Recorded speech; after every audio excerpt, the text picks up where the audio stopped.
जय श्री कृष्णा। राधे राधे मेरे प्यारे भक्त जैनों। आज आप सुनेंगे सत्यनारायण भगवान की 5 व्रत कथाएं। एक समय की बात है, नैसीरन तीर्थ में सैनिक आदि 88,000 ऋषियों ने श्री सूत जी से पूछा, हे प्रभु, इस कलयुग में वेद विद्या रहित मनुष्यों को प्रभु भक्ति किस प्रकार मिल सकती है और उनका उद्धार कैसे होगा। हे मुनि श्रेष्ठ, कोई ऐसा तप बताइए जिससे थोड़े समय में ही पुण्य मिले और मनोवांछित फल भी मिल जाए। इस प्रकार की कथा सुनने की हम इच्छा रखते हैं।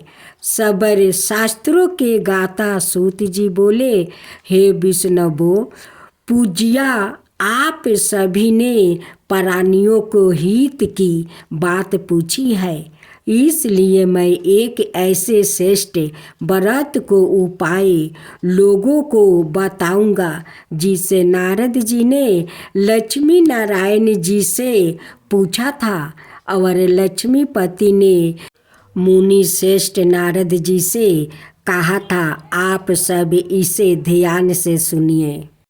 एक समय की बात है, योगी राज नारद जी दूसरे के हित की इच्छा लिए अनेकों लोकों में घूमते हुए मृत्युक लोक आ पहुँचे। यहाँ उन्होंने अनेक योनियों में जन्मे प्राणियाँ सभी मनुष्यों को अपने कर्मों द्वारा अनेकों दुखों से पीड़ित देखा। उनका दुख देख नारद जी सोचने लगे कि कैसा यत्न किया जाए जिसके करने से निश्चित रूप से मानव को दुख का अंत हो जाए। इसी विचार पर मनन करते हुए वो विष्णु लोक में गया। वहाँ वो देवों के इस नारायण की स्तुति करने लगे जिसके हाथों में शंख चक्र गदा और प्रदुम थे, गले में वरमाला पहने हुए थे। स्तुति करते हुए नारद जी बोले, हे भगवान, आप अत्यंत शक्ति से संपन्न है, मन और वाणी भी आपको नहीं पा सकती है। आपका आदि मध्यम और अंत नहीं है। निर्णय स्वरूप दृष्टि के कारण भक्तों के दुखों को दूर करने वाले हैं। आपको मेरा नमस्कार है। नारद जी की स्तुति सुन विष्णु भगवान बोले, हे मुनि श्रेष्ठ, आपके मन में क्या बात है? आप किसी काम के लिए पधारे हैं, उसे निसंकोच होकर कहो। इस पर नारद मुनि बोले कि मृत्युक लोक में अनेक योनियों में जन्मे मनुष्य अपने कर्मों के द्वारा अनेकों दुख से दुखी हो रहे हैं। हे नाथ, आप मुझ पर दया रखते हैं तो बताइए कि वो मनुष्य थोड़े प्रयास से ही अपने दुखों से कैसे छुटकारा पा सकते हैं। श्री हरि बोले, हे नारद, मनुष्यों की भलाई के लिए तुमने बहुत अच्छी बात पूछी है जिसके करने से मनुष्य मोह से छूट जाता है। वो बात मैं कहता हूँ, उसे सुनो। स्वर्ग लोग वो मृत्यु लोक दोनों में एक दुर्लभा उत्तम व्रत है जो पुण्य देने वाला है। आज प्रेम वश होकर मैं उसे तुमको कहता हूँ। श्री सत्यनारायण भगवान का यह व्रत अच्छी तरह विधन पूर्वक करके मनुष्य तुरंत ही यहाँ सुख भोग कर मरने पर मोक्ष पाता है। श्री हरि के वचन सुने नारद जी बोले कि उस व्रत का फल क्या है और उसका विधान क्या है? यह व्रत किसने किया था? इस व्रत को किस दिन करना चाहिए? सभी कुछ विस्तार से बताइए। नारद जी की बात सुनकर श्री हरि बोले, दुख ओ शोक को दूर करने वाला, यह सभी स्थानों पर विजय दिलाने वाला है। मानव को भक्ति ओ श्रद्धा के साथ शाम को श्री सत्यनारायण की पूजा धर्म में पारायण होकर ब्राह्मणों ओ बंधुओं को साथ करनी चाहिए। भक्ति भाव से ही नैवेद्य केले का फल, घी, दूध और गेहूं का आटा सवाए ले। गेहूं के स्थान पर साठी का आटा, शक्कर और गुड़ लेकर वो सभी भक्षण योग्य पदार्थों को मिलाकर भगवान का भोग लगाए। ब्राह्मणों सहित बंधु बंधुओं को भी भोजन कराए। उसके बाद सवाए भोजन करे। भजन कीर्तन के साथ भगवान की भक्ति में लीन हो जाए। इस तरह से सत्यनारायण भगवान का यह व्रत करने पर मनुष्य की सारी इच्छाएं निश्चित रूप से पूरी होती है। इस कली काल अर्थात कलयुग में मृत्युक लोक में मोक्ष का यही एक सरल उपाय बताया गया है। अब सत्यनारायण भगवान की व्रत गाथा का दूसरा अध्याय। सूत जी बोले, हे ऋषियों, जिसने पहले समय में इस व्रत को किया था उसका इतिहास कहता हूँ, ध्यान से सुनो। दूसरा, काशीपुरी नगरी में एक अत्यंत निर्धन ब्राह्मण रहता था। भूख प्यास से परेशान वो धरती पर घूमता रहता था। ब्राह्मणों से प्रेम करने वाले भगवान ने एक दिन ब्राह्मण का वेश धारण कर उसके पास जाकर पूछा, हे बिरिया नृत्य, दुखी होकर तुम पृथ्वी पर क्यों घूमते हो? दीन ब्राह्मण बोला, मैं निर्धन ब्राह्मण हूँ, भिक्षा के लिए धरती पर घूमता हूँ। हे भगवान, यदि आप इसका कोई उपाय जानते हो तो बताइए। वृद्ध ब्राह्मण कहता है कि सत्यनारायण भगवान मनोवांछित फल देने वाले हैं, इसलिए तुम उनका पूजन करो। इसे करने से मनुष्य सभी दुखों से मुक्ति हो जाता है। वृद्ध ब्राह्मण बनकर आए सत्यनारायण भगवान उस निर्धन ब्राह्मण को व्रत का सारा विधान बताकर अंतर्ध्यान हो गए। ब्राह्मण मन ही मन सोचने लगा कि जिस व्रत को वृद्ध ब्राह्मण ने करने को कह गया है, मैं उसे जरूर करूँगा। यह निश्चित करने के बाद उस रात में नींद नहीं आई। वो सवेरे उठकर सत्यनारायण भगवान के व्रत का निश्चय कर भिक्षा के लिए चला गया। उस दिन निर्धन ब्राह्मण को भिक्षा में बहुत धन मिला, जिससे उसने बंधुओं के साथ मिलकर श्री सत्यनारायण भगवान का व्रत संपन्न किया। भगवान सत्यनारायण का व्रत संपन्न करने के बाद वो निर्धन ब्राह्मण सभी दुखों से छूट गया और अनेक प्रकार की संपत्तियों से युक्त हो गया। उसी समय से यह ब्राह्मण हर माह इस व्रत को करने लगा। इस तरह से सत्यनारायण भगवान के व्रत को जो मनुष्य करेगा वो सभी प्रकार के पापों से छूट कर मोक्ष को प्राप्ति होगा। जो मनुष्य इस व्रत को करेगा वो भी सभी दुखों से मुक्ति हो जाएगा। सूत जी बोले कि इस तरह से नारद जी से नारायण जी का कहा हुआ। श्री सत्यनारायण व्रत को मैंने तुमसे कहा, हे बिरियो, मैं अब और क्या कहूँ। ऋषि बोले, हे मुनिवर, संसार में उस बिरिया से सुन कर और किस किसने इस व्रत को किया है। हम सब इस बात को सुनना चाहते हैं। इसके लिए हमारे मन में श्रद्धा का भाव है। सूत जी बोले, हे मुनियो, जिस जिसने इस व्रत को किया है वो सब सुनो।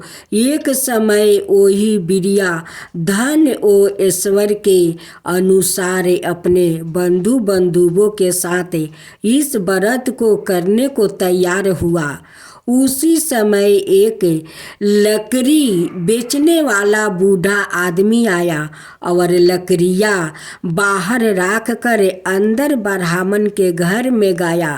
प्यास से दुखी ओ लकड़हारा उनको व्रत करते देखा। बिरिया को नमस्कार कर पूछने लगा कि आप यह क्या कर रहे हैं। तो उन्होंने बताया कि व्रत कर रहा हूँ और इसे करने से क्या फल मिलेगा, कृपया मुझे भी बताइए। ब्राह्मण ने कहा कि सब मनोकामनाओं को पूर्ण करने वाला यह सत्यनारायण भगवान का व्रत है। इनकी कृपा से ही मेरे घर में धन धनाए आदि की समृद्धि हुई है। बिरिया से सत्यनारायण व्रत या बिरपा से सत्यनारायण व्रत के बारे में जानकर लकड़हारा बहुत प्रसन्न हुआ। चना मिरित लेकर वो प्रसाद खाने के बाद वो अपने घर गया। लकड़हारा अपने मन में संकल्प किया कि आज लकड़ी बेचने से जो धन मिलेगा उसी से सत्यनारायण भगवान का उत्तम व्रत करूँगा। मन में इस विचार को ले वृद्धा आदमी सिर पर लकड़ियाँ रखे उस नगर में बेचने गया जहाँ धनी लोग ज़्यादा रहते थे। उस नगर में उसे अपनी लकड़ियों का दाम पहले से 4 गुना अधिक मिलता है। बूढ़ा प्रसन्नता के साथ दाम लेकर केले, शक्कर, घी, दूध, दही और गेहूं का आटा ले और सत्यनारायण भगवान का व्रत की अनाए सामग्रियों लेकर अपने घर गया। वहाँ उसने अपने बंधुओं को बुलाकर विधि विधान से सत्यनारायण भगवान का पूजन और व्रत किया। इस व्रत के प्रभाव से वो बूढ़ा लकड़हारा धन पुत्र आदि से युक्त होकर संसार के समस्त सुख भोगे अंत काल में वैकुंठ धाम चला गया। अब सत्यनारायण भगवान की व्रत गाथा का 3रा अध्याय। सूत जी बोले, हे श्रेष्ठ मुनियों, अब आगे की गाथा कहता हूँ। पहले समय में उल्लेख मुख नाम का एक वृद्ध मान राजा था। वो सत्य भक्त और जितेंद्रिया था। प्रतिदिन देव स्थानों पर जाता और निर्धनों को धन देकर उनके कष्ट दूर करता था। उसकी पत्नी कमल के समान मुख वाली और सती साध्वी थी।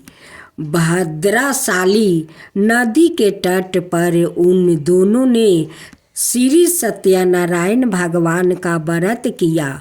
उसी समय साधु नाम का एक वेश्या आया। उसके पास व्यापार करने के लिए बहुत सा धन भी था।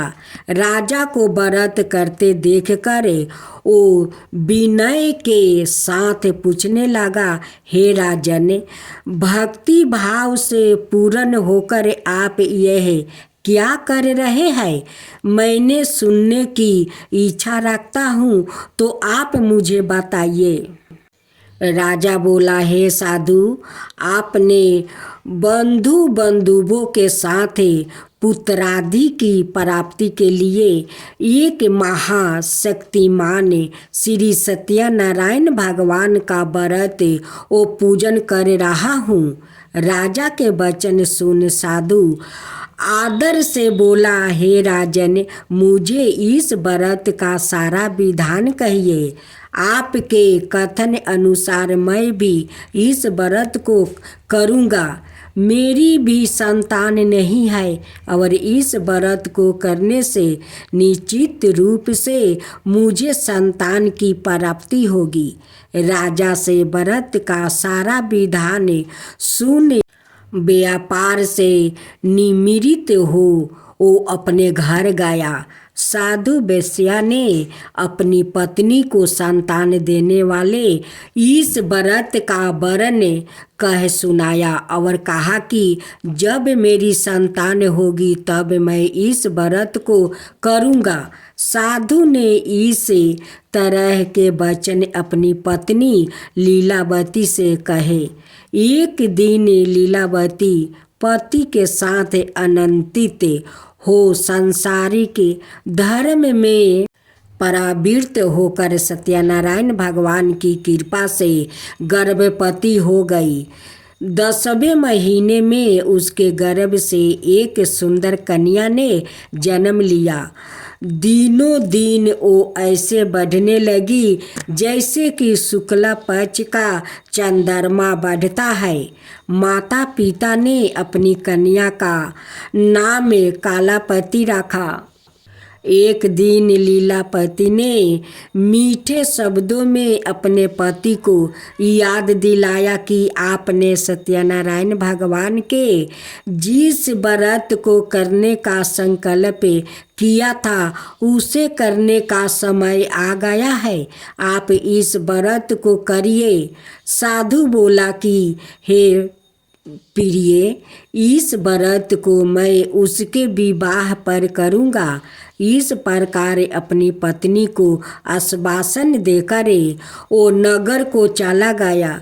कालावती पति के घर में रह वृद्ध को प्राप्ति हो गई।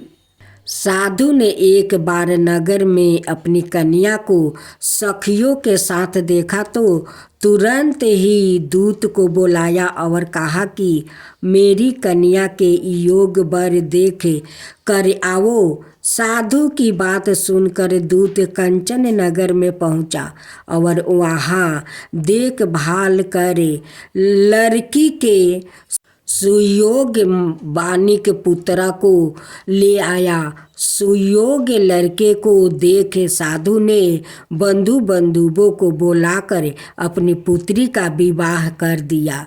लेकिन दुर्भाग्य की बात यह है कि साधु ने अभी भी सत्यनारायण भगवान का व्रत नहीं किया है। इस पर श्री भगवान क्रोधित हो गए और श्राप दे दिया कि साधु को आध्यात्मिक दुख मिले। अपने कार्य में कुशल साधु बनिया जमाई को लेकर समुद्र के पास स्थित होकर रत्नासरपुर नगर में गया। वहाँ जाकर दामाद ससुर दोनों मिलकर चंद्रकेतु राजा के नगर में व्यापार करने लगे। एक दिन भगवान सत्यनारायण की माया से एक चोर राजा का धन चुराकर भाग रहा था। उसने राजा के सिपाहियों को अपना पीछा करते देखे चोराया हुआ धन वहाँ रख दिया जहाँ साधु अपने जमाई के साथ ठहरा हुआ था। राजा के सिपाहियों ने साधु वेश्या के पास राजा का धन पारा देखा तो वो ससुर जमाई दोनों को बांधकर प्रसन्नता से राजा के पास ले गया और कहा कि उन दोनों चोरों हम पकड़ लिया है, आप आगे की कार्यवाही की आज्ञा दे। राजा की आज्ञा से उन दोनों को कठिन करवास में डाल दिया गया और उनका सारा धन भी उनसे छीन लिया गया। श्री सत्यनारायण भगवान से शराब से साधु की पत्नी भी बहुत दुखी हुई। घर में जो धन रखा था उसे चोर चोरा ले गया। शारीरिक और मानसिक पीड़ा ओ भूख प्यास से अति दुखी हो अन्न की चिंता में कालापति के ब्राह्मण के घर गई। वहाँ उसने श्री सत्यनारायण भगवान का व्रत होते देखा। फिर कथा भी सुनी। वो प्रसाद ग्रहण कर वहाँ रात को घर वापस आई। माता के कालापति से पूछा कि हे पुत्री, अब तक तुम कहाँ थी? तेरे मन में क्या है? कालापति ने अपनी माता से कहा, हे माता, मैंने एक ब्राह्मण के घर में श्री सत्यनारायण भगवान का व्रत देखा है। कन्या के वचन सुन लीलावती भगवान के पूजन की तैयारी करने लगी। लीलावती ने परिवार और बंधुओं सहित सत्यनारायण भगवान का पूजा किया और उनसे वर मांगा कि मेरे पति और जमाई शीघ्र घर आ जाए। साथ ही यह भी प्रार्थना की कि हम सब का अपराध क्षमा करें। श्री सत्यनारायण भगवान इस व्रत से संतोष हो गए और राजा चंद्रकेतु को सपने में दर्शन दिया। कहा कि हे राजन, तुम उन दोनों वेश्यों को छोड़ दो और तुमने उनका जो धन लिया है उसे वापस कर दो। अगर ऐसा नहीं किया तो मैं तुम्हारा धन, राज्य और संतान सभी को नष्ट कर दूंगा।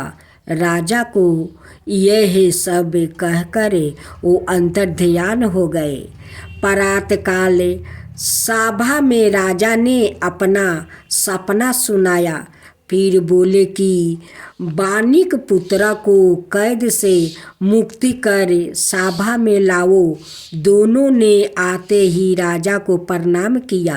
राजा मीठी वाणी में बोला, हे महानुभावो, भाग्य बस ऐसा कठिन दुख तुम्हें प्राप्ति हुआ है, लेकिन अब तुम्हें कोई भय नहीं है। ऐसा कह राजा ने उन दोनों को नए वस्त्र भूषण भी पहनाया और जितना धन उनका लिया था उससे 2 दुगना धन वापस कर दिया। दोनों वेश्या अपने घर को चल दिया। अब सत्यनारायण भगवान की व्रत कथा का चौथा अध्याय। सूत जी बोले, वेश्या ने मंगलचार कर अपनी यात्रा आरंभ किया और अपने नगर की ओर चल दिया। उनके थोड़ी दूर जाने पर एक दंडी भेषधारी सत्यनारायण ने उनसे पूछा, हे साधु, तेरी नाव में क्या है? अभी बानी बनी के हंसता हुआ बोला, हे दंडी, आप क्यों पूछते हो? क्या धन लेने की इच्छा है? मेरी नाव में तो बेल पत्ते भरे हुए हैं। वेश्या के कठोर वचन सुन भगवान बोले, तुम्हारा वचन सत्य हो। दंडी ऐसे वचन कह वहाँ से दूर चला गया। कुछ दूर जाकर समुंदर के किनारे बैठ गया। दंडी के जाने के बाद साधु वेश्या ने नित्य क्रिया के पश्चात नाव को ऊंची उठाते देख कर अचंभा माना और नाव में बेल पत्ते आदि देख वो मूर्छित हो जमीन पर गिर पड़ा। मूर्छित खुलने पर वो अत्यंत शोक में डूब गया। तब उसका दामाद बोला कि आप शोक ना मनाए, यह दंडी का श्राप है, इसलिए हमें इनकी चरणों में जाना चाहिए, तभी हमारी मनोकामना पूरी होगी। दामाद की बात सुनकर वो डंडी के पास पहुंचा और अत्यंत भक्ति भाव नमस्कार करके बोला, मैंने आपसे जो जो असत्य वचन कहे थे उनके लिए मुझे क्षमा दे। ऐसा कह कर महान शोकतुर हो रोने लगा।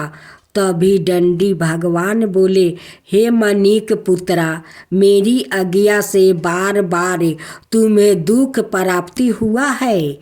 तू मेरी पूजा से विमुख हुआ। साधु बोला, हे भगवान, आपकी माया से ब्राह्मण आदि देवता भी आपके रूप को नहीं जानते, तब मैं अज्ञानी कैसे जान सकता हूँ। आप प्रसन्न होइए, अब मैं समर्थ के अनुसार आपकी पूजा करूँगा। मेरी रक्षा करो और पहले के समान नौका में धन भर दो। साधु वेश्या के भक्ति पूर्वक वचन सुनकर भगवान प्रसन्न हो गए और उसकी इच्छा अनुसार वरदान देकर अंतर्ध्यान हो गए। ससुर जमाई जब नाव पर आए तो नाव धन से भरी हुई थी। फिर वही अपने अन्यायी साथियों के साथ सत्यनारायण भगवान का पूजन करे अपने नगर को चल दिया।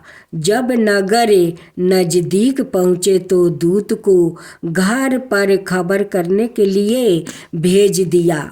दूत साधु की पत्नी को प्रणाम कर कहता है कि मालिक अपने दामाद सहित नगर के निकट आ गया है। दूत की बात सुन साधु की पत्नी लीलावती ने बड़े हर्ष के साथ सत्यनारायण भगवान का पूजन कर अपनी पुत्री कालावती से कहा कि मैं अपने पति के दर्शन को जाती हूँ, तू कार्य पूरा कर शीघ्र आ जा। माता के ऐसे वचन सुन कालावती जल्दी से प्रसाद छोड़ अपने पति के पास चली गई। प्रसाद की अभिज्ञा के कारण श्री सत्यनारायण भगवान रूठ हो गए और नाव सहित उसके पति को पानी में डुबा दिया। कालावती अपने पति को वहाँ ना पाकर रोती हुई जमीन पर गिर गई। नौका को डूबा हुआ देख वो कन्या को रोता देख साधु दुखी होकर बोला कि हे प्रभु, मुझसे और मेरे परिवार से जो भूल हुआ है उसे क्षमा करे। साधु के 3 वचन सुनकर श्री सत्यनारायण भगवान प्रसन्न हो गए और आकाशवाणी हुई, हे साधु, तेरी कन्या मेरे प्रसाद को छोड़कर आई है, इसलिए उसका पति अदृश्य हो गया है। यदि वो घर जाकर प्रसाद खाकर लौटती है तो इसे उसका पति अवश्य मिलेगा। ऐसी आकाशवाणी सुन कालावती घर पहुंचकर प्रसाद खाती है और फिर आकर अपने पति के दर्शन करती है। उसके बाद साधु अपने बंधुओं सहित श्री सत्यनारायण भगवान का विधि विधान से पूजन करता है। इसके लोक का सुख भोग वो अंत में सरग जाता है। अब सत्यनारायण भगवान की व्रत कथा का 5वां अध्याय। सूत जी बोले, हे ऋषियों, मैं और भी एक कथा सुनाता हूँ, उसे भी ध्यान पूर्वक सुनो। प्रजा पालन में लीन तुंगध्वज नाम का एक राजा था। उसने भी भगवान का प्रसाद त्याग कर बहुत ही दुख सहन किया। एक बार वन में जाकर वन पशुओं को मारकर वो बर के पेड़ के नीचे आया वहाँ उसने ग्वालों को भक्ति भाव से अपने बंधुओं सहित सत्यनारायण भगवान का पूजन करते देखा। अभिमान वश राजा ने उन्हें देख कर भी पूजा स्थल में नहीं गया और न ही उसने भगवान को नमस्कार किया। ग्वालों ने राजा को प्रसाद दिया, लेकिन उसने वो प्रसाद नहीं खाया और प्रसाद को वो ही छोड़े वहाँ अपने नगर को चला गया। जब वो नगर में पहुँचा तो वहाँ सब कुछ तहस नहस हुआ पाया, तो वो शीघ्र ही समझ गया कि यह सब भगवान ने ही किया है। वो दोबारा ग्वाले के पास पहुँचा और विधि पूर्वक पूजा करके प्रसाद खाया तो श्री सत्यनारायण भगवान की कृपा से सब कुछ पहले जैसा हो गया। दीर्घ काल तक सुख भोगने के बाद मरणोपरांत उसे स्वर्ग लोक की प्राप्ति हुई। जो मनुष्य परम दुर्लभ इस व्रत को करेगा तो भगवान श्री सत्यनारायण की अनुकंपा से उसे धन धनाई की प्राप्ति होगी, निर्धन धनी हो जाएगा और भय मुक्त हो जीवन जीता है। संतानहीन मनुष्य को संतान सुख मिलता है और सारे मनोरथ पूर्ण होने पर मानव अंत काल में वैकुंठ धाम को जाता है। सूत जी बोले, जिन्होंने पहले इस व्रत को किया है अब उनके दूसरे जन्म की कथा कहता हूँ। वृद्ध शतानंद ब्राह्मण ने सुदामा का जन्म लेकर मोक्ष की प्राप्ति की। लकड़हारा ने अगले जन्म में निष्पाद बनकर मोक्ष प्राप्ति किया। उल्लेख मुख नाम का राजा दशरथ होकर वैकुंठ को गया। साधु नाम के वेश्या ने मोर ध्वज बनकर अपने पुत्र को आरे से चीर कर मोक्ष पाया। महाराज तुंगध्वज ने सवाए भू होकर भगवान में भक्ति युक्त हो कर्म कर मोक्ष पाया। आज आप सुनेंगे सत्यनारायण जी की आरती। जय लक्ष्मी रमना स्वामी, जय लक्ष्मी रमना सत्यनारायण स्वामी, जन पालक हरना। जय लक्ष्मी रमना, जय लक्ष्मी रमना। रतन जरिते सिंहासने अधिभूति छबिराजे। रतन जरित सिंहासने अधिभूते छबिराजे। नारद करत निरंजन घंटा बन बाजे। जय लक्ष्मी रमना, जय लक्ष्मी रमना। परकट भयो कली कारणे, दीजो को दर्शन दियो। बूढ़ा ब्राह्मण बन कर कंचन महल कियो। जय लक्ष्मी रमना, जय लक्ष्मी रमना। दुबल भील कठारो जिन पर कृपा करी। चंदर जुर एक राजा तिनकी विपत्ति हरी। जय लक्ष्मी रमना, जय लक्ष्मी रमना। चंदर जुर एक राजा तिनकी विपत्ति हरी। जय लक्ष्मी रमना। बेसिया मनोरथ पायो, सरदा तज दिनहि।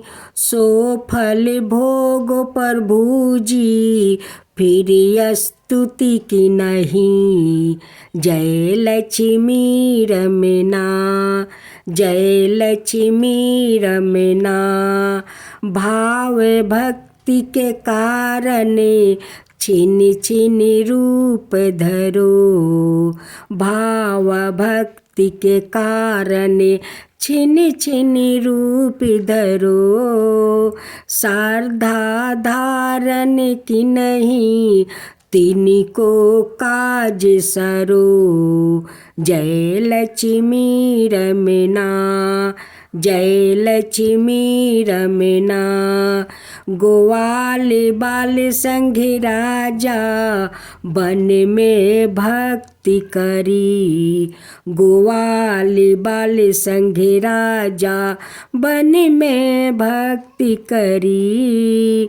मनोबचित फल दिन हो, दिन दयालु हरि।